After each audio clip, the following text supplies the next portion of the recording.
मला वाटतं महाराष्ट्रभरातून शेतकरी, शेतमजूर, दिव्यांग बांधव आणि अतिशय दुर्लक्षित घटक आम्ही ज्या मागण्या घेतलेल्या आहे, त्या कष्टकरी, शेतकरी, कामगार आणि अडचणीत असणाऱ्या लोकांच्या मागण्या घेतलेल्या आहे. अडचणीत म्हणजे ज्याला 2 पाय नाही, हात नाही, डोळे नाही, याला ₹1500 महिना देऊन सरकार त्याच्यासोबत टिंगल करतं. त्याचं स्वतंत्र घरकुल योजना नाही आहे. 6,000 तरी पेन्शन द्यावं. त्याचं विद्यापीठ, दिव्यांग विद्यापीठ स्वतंत्र निर्माण व्हावं. आज तुम्ही मूकबधीर विद्यार्थ्यांना 12वी नंतर शिक्षणच उपलब्ध नाही आहे देशामध्ये. म्हणजे 75 वर्ष निघून गेले आणि पदवीधर शिक्षण, उच्च शिक्षण मूकबधीर विद्यार्थ्यांना भेटत नाही. अंधांच्या शिक्षणाच्या मोठ्या अडचणी आहे. आणि शेतकऱ्याचं जर आज पाहिलं तर सोयाबीन, कापूस हे सगळे पिकं जे काही करोडो शेतकरी आहे, यांना पर क्विंटल मागं सरकारनं ₹2000 कमी भाव जाहीर केले. सोयाबीनचे आम्ही शिफारस केली राज्य सरकारनं 7,000 भावाची आणि केंद्र सरकारनं आत्ता भाव जाहीर केले हमी भाव ते 5,000 आणि हेच कापसामध्ये झालं, हेच तुरीमध्ये झालेलं आहे. ओएसिस फर्टिलिटीच्या तज्ज्ञांनी IVF उपचार पद्धतीद्वारे 1,00,000हून अधिक जोडप्यांना मातृत्व प्राप्तीचा आनंद दिला आहे. मोफत अपॉइंटमेंट बुक करण्यासाठी आजच संपर्क साधा.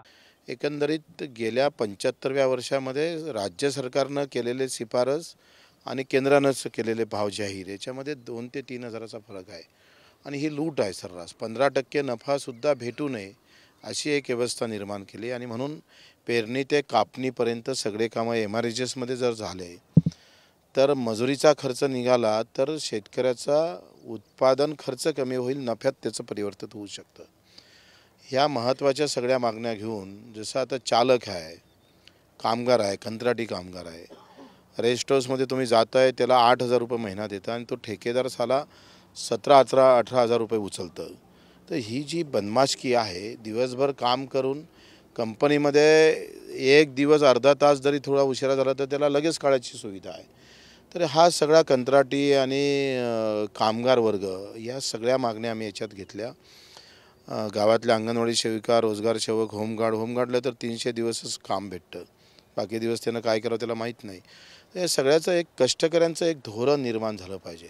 जसं शहीद परिवार आहे, माजी सैनिक आहे, गडकिल्ले आहे, शहीद स्थळं आहे, याचे काहीही धोरण नाही आहे. मग या सगळ्या 17-18 मागण्या आम्ही सरकारसमोर ठेवतो आहे आणि पैसे नसेल तर राज्यपालाचा बंगला विकावा. 40 एकरावर ते राज्यपालाच्या काही तिथं गरज नाही, त्याला एक चांगल्या प्रकारची व्यवस्था निर्माण करावी. 6 लोकांजवळ मुंबईत 6,000 एकर जमीन आहे पारसी लोकांजवळ आणि ते इंग्रजांनी त्यांना दानात दिलेली आहे. त्या इंग्रजांची त्यांनी सगळी एकंदरीत व्यवस्था जी काही त्यांच्या बाजूनं उभं राहून देशाच्या विरोधात देशद्रोह करणाऱ्याच्या जवळ जर 6,000 एकर जमीन असेल आणि तिथल्या झोपडपट्टीधारकांना जर पाय पसरवायला जागा नसेल तर याच्या विरोधातल्या एकंदरीत आर्थिक विषमतेवर आम्ही काम करतो आहे.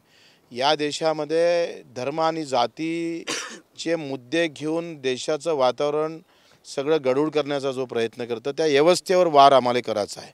मोर्चा फक्त सरकारच्याच विरोधात नाही तर जे व्यवस्था निर्माण केली त्याच्या विरोधात सुद्धा आहे. शेतकऱ्याला शेतकऱ्याच्या बाजूनं उभं करायचं नाही, युवकांना युवकांच्या बाजूनं उभं करायचं नाही. त्याच्या हाती निळे हिरवे भगवे झेंडे घेऊन जाती धर्मासाठी लढवायला लावणे आणि मुद्द्याला बाजूला ठेवणं ही व्यवस्था जे निर्माण केलं त्या व्यवस्थेवर आम्हाला घालायचं आहे.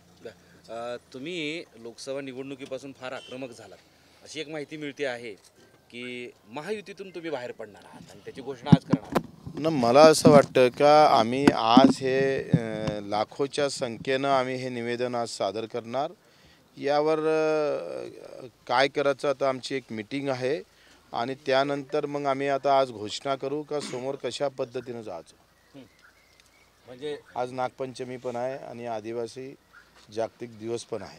तुम्ही जे जहरीले सांप है उसको काटने वाले उसको छोड़ेंगे नहीं हम. म्हणजे याचा अर्थ तुम्ही आता महायुतीमध्ये फार समाधानी नाहीत, आता नवीन मार्ग स्वीकारणार आहात. प्रश्न बच्चू कडूच्या समाधानाचा नाही, लोकांच्या समाधानाचा आहे. बच्चू कडू किती समाधानी आहे याच्यापेक्षा या राज्यातली जनता, शेतकरी, शेतमजूर, कष्टकरी किती समाधानी आहे तो प्रश्न महत्त्वाचा आहे. दुसरा सध्या महाविकास आघाडी आणि म्हणजे मुख्यमंत्रीचा चेहरा कोण अशा पद्धतीची चर्चा सुरू आहे, वाद सुरू आहे.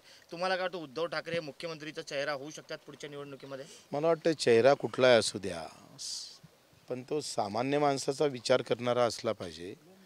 इथली विषमता कमी, आर्थिक विषमता कमी करणारा असला पाहिजे.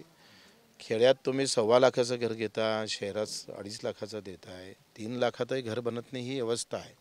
4 लाखाचं घर 2-3 लाखाचं 1-1.5 लाखाचं घर पाडायचं आणि हे सगळ्या इकडे जी विषमता वाढत चालली. कलेक्टरच्या ड्रायव्हर 45,000 रुपये महिना घेत असेल आणि एस टीतला मात्र 12,000वर थांबत असेल, तर ह्या आर्थिक विषमतेवर बोलायचं आहे. कोण मुख्यमंत्री होईल, तो कोणासाठी होईल हा फार महत्त्वाचा आहे. आर्थिक विषमतेसाठी महाविकास आघाडी योग्य आहे की महायुती योग्य आहे, काय वाटतं तुम्हाला? ते आता येणारा काळ समजेल. मला असं वाटतं का आम्ही जे मुद्दे आहे, आमची युती हे जागा वाटपावर होऊ शकत नाही. आमची युती मुद्द्यावर होऊ शकतं आणि मुद्द्यावर लढणार आहोत आम्ही किती जागा कोणाला भेटन हा विषय आमचा नाहीच आहे. आमचा विषय आमच्या मुद्द्याच्या संदर्भात तुमचं चिंतन मंथन काय आहे, तुम्ही काय करणार आहे. कारण सगळेच जर जागा वाटपासाठी लढत गेले तर मग मुद्दे कोण घेणार होते. आणि या देशामध्ये शिक्षणाची व्यवस्था वाईट आहे, आरोग्याची व्यवस्था वाईट आहे. तुम्ही आजही पाहिलं काय, तुमच्या कॅमेरामॅनचे पोरं जिल्हा परिषदच्या शाळेत शिकतं आणि तुमच्या संपादकाचे पोरं मात्र जपानला जाऊन शिकतात. आमदाराची तेच स्थिती आहे, इथल्या अधिकाऱ्याची तेच स्थिती आहे. मग ज्यानं हाड मेहनत करायची, प्रचंड कष्ट करायचे, त्याच्या पोराला भेटणारं शिक्षण आणि श्रीमंताला भेटणारं शिक्षण. हा नाग जर महायुतीतून बाहेर पडला तर मनोज जरांगेचं सूत जुळलेलं आहे, त्याच्याबरोबर त्यांच्या सगळ्या ह्याच्याबरोबर निवडणूक लढवणार. खरं तर मी नाग नाही आहे. पहिली गोष्ट, हा नाग नाही आहे, जे विषारी नाग आहे.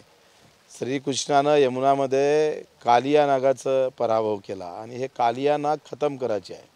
जे आमच्या शेतकऱ्याच्या मनगुटीवर उठतात, जे मजुराच्या मनगुटीवर उठतात, ते कालिया नाग खतम करायचे आहे.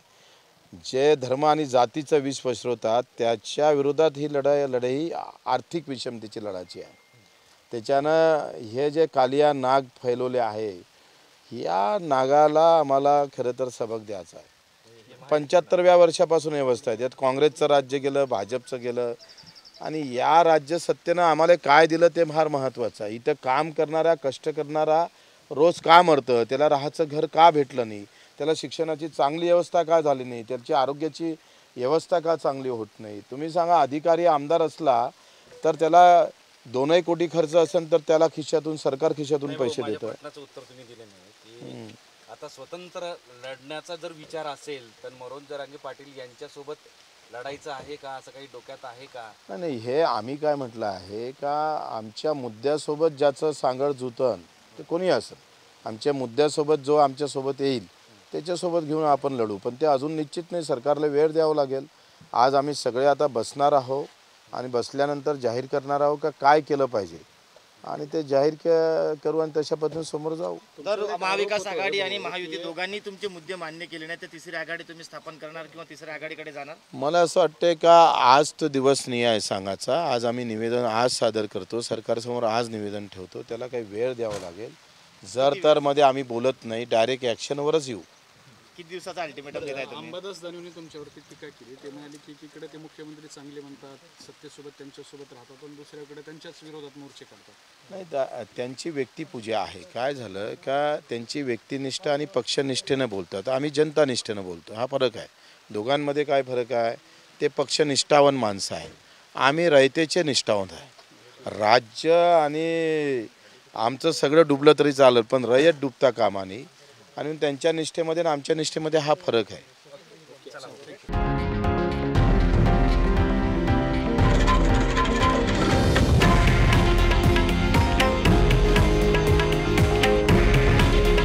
हे आहे देशातील नंबर 1 न्यूज नेटवर्क आणि आपण पाहत आहात TV9 मराठी.